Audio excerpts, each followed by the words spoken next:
Hello everyone, welcome back to my channel. Thank you guys so much for joining me. It's been a very interesting week so far, and wow, there's been a whirlwind of emotions. You see my voodoo queen here in the background. She is here to support us in this conversation about going domestic. Let's get into this topic. If you guys don't already know who I am, my name is Nihana Hunker. I am the former national coordinator for the Duke of Edinburgh's Award Program, and former supervisor for a call center. I think it was a call center. It was a sales representative recruitment center. I think something like that. And I did those two jobs on and off for a while. I also was a high school teacher teaching English literature and history at ages 14 to all the way up to, end of high school years. And so I was very much into my career for a very long time, and I think that one of the things that I had to resolve in my life when I decided to get married was uh how my career would fit into married life. And it was a hard decision to make for me, but I think I made the right decision for me at the time that I was planning on figuring out how to be in the space of Germany by deciding on actually going all in and being 100% there for my children, you know, born and future children. It was a very difficult decision for me to make because a lot of my friends who I was leaving behind in corporate said that I was making the wrong decision, that I would regret it, that I would be bored, and that I would just not be fulfilled in married life. And I can understand that some of these conversations can be discouraging for women because, we hold dear our career to us because we identify so much with this persona that is the career. I was recently talking to a colleague, a client of mine, about her career, and she said that, so let's take a step back. Here in Germany, school is pretty much half an hour, right? It's half the day. School starts like around 7:45, I think 8:45, depending on what age. And it goes until like 11 or 12. So you basically have about 3 or 4 hours of school.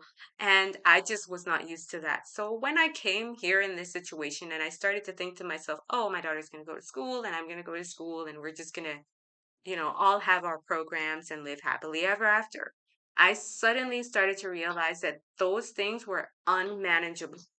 um, and if you want to do one right, you've got to choose which one you were going to outsource to somebody else and make the necessary adjustments to let go of not being able to afford a certain kind of lifestyle. That's the bottom line. And so me and my husband actually had to have a conversation because I came here with a little bit of money that went poof in like an instant. And so I became completely financially dependent on my husband. At that time, when we moved, he was able to support all of us financially. But as our family grew and the demands of his jobs grew with it, I began to feel the pressure of wanting to go back to work full time. Now, ultimately, I found something that was flexible. I could teach online. Um, I could teach English online to German speakers. Eventually, that was something that I worked out for myself. But for the majority of the time, being a foreigner and being a interracial person in a new space, there was a lot of adjustment that had to take place that is very specific to my situation. But the added layer of not going to a job and being on my own timing and my own schedule was a huge adjustment for me because I didn't really understand what it is I was supposed to do and what it is I want to do and how I could somehow mesh and marry both my domestic self and my corporate desires. So here's what ended up happening. I had to let go of the idea that I was going to be this cookie cutter, baking every day, house 100% clean wife. Um, type of person. That was just not going to happen. And I was super disappointed in myself because I thought that, I was that person. I can cook, I can clean, but it's just not something that I am trying to do every day, all day. It's just not who I am. And especially since I was doing it with the expectation that my family was going to notice that and appreciate that. And when that didn't happen, it just made me feel very much like I was being taken for granted. So I decided that I was going to start to look at elements of my life that I hadn't had the opportunity to work on before and take those things on in the context of my new environment.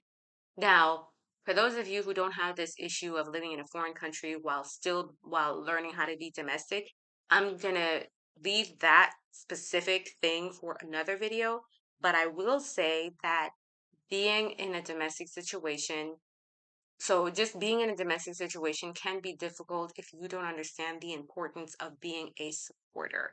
If you're not naturally somebody that can support people, and you need to have accolades and recognition and acknowledgement for the work that you do, I suggest that you get yourself into some kind of a club or sport so that you can have that supplemented.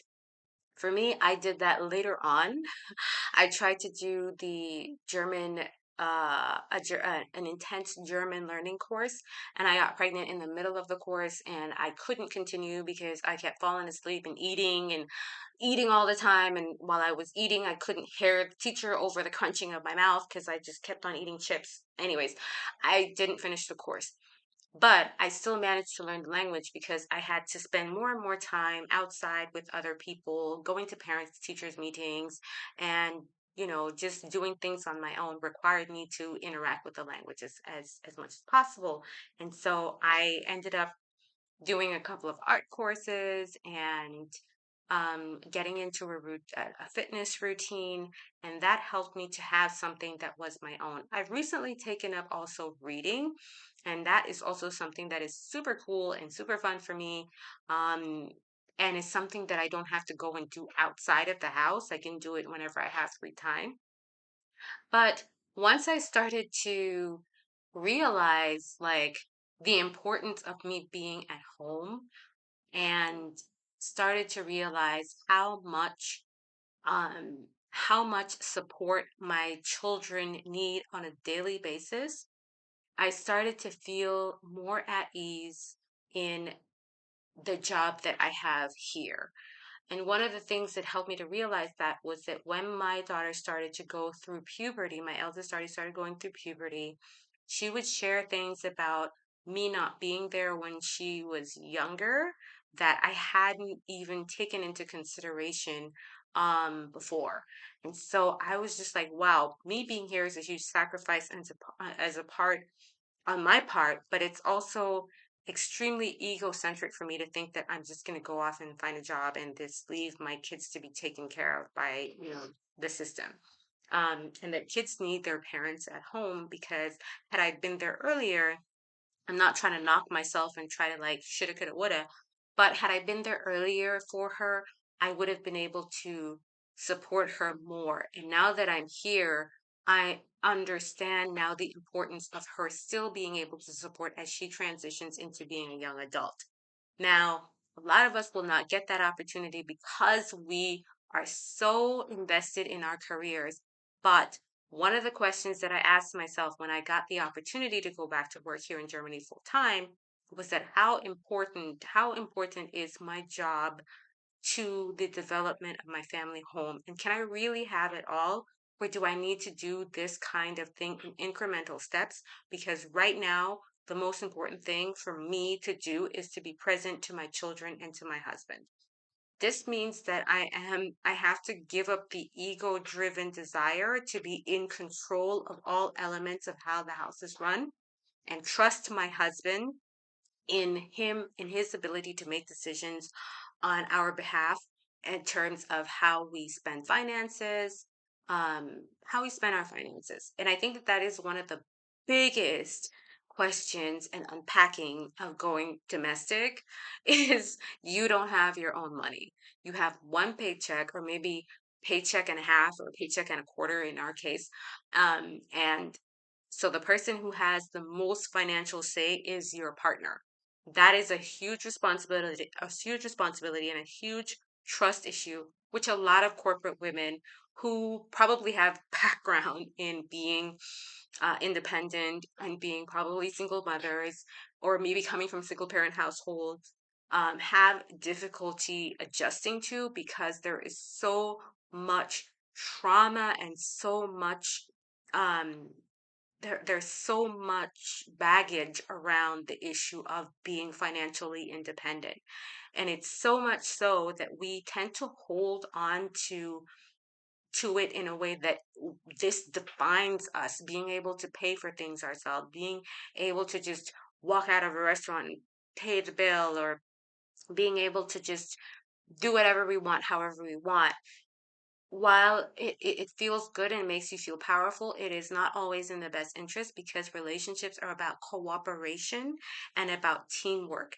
And anytime there becomes an I in team, you will always experience a lot of challenges with making sure that you and your partner see eye to eye on certain issues. Yes, there have been many times, countless times, where I have been told no when I want to purchase something that I really, really want, or I want to go somewhere. And my husband has to tell me no, and he doesn't want to, because he wants to give me everything that I want. But I'm not a fucking princess. I'm a queen, and I'm running my kingdom and my ship based on what is good, and what is the greater good for the entire family. And so we've had a huge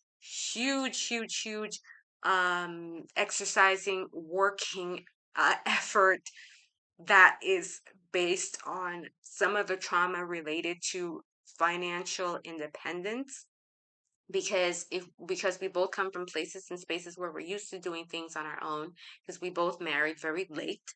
And being able to adjust to the other person's schedule and being able to have hard conversations about who is in control of what, and understanding each other's roles and gender roles in this conversation has been a great way to bring us closer together and unpacking some of our garbage. Yeah, I could say garbage and trauma around this topic, and also being able to develop a system that works best for us, that helps us to be able to work together towards common goals that we want to see accomplished. All of that came out of me just being a person that is used to working alone, to a person that now has to work in the considerations and confinement of having to consider other people. And I think that this is one of the main reasons why women um, who have been single for a long time don't end up getting married. It's because we either know this in the front of our brain or in the back of our minds,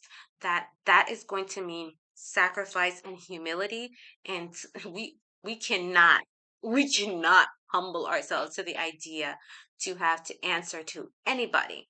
And sometimes answering to people is a good thing, because it teaches us that humility and that grace and that reverence and that cooperation. And those are very feminine qualities that attract men to want to be able to step up and take care of us. But that definitely means that we're going to have to let go we're going to let go of the reins completely, or a little bit, to allow him to step into his role as a man. And luckily, or thankfully, me and my husband are getting at that place right now. We've been getting at that place over the years a little bit faster and faster, because I finally started to do a lot of the work on myself, so that I don't have this constant need to be in control of everything.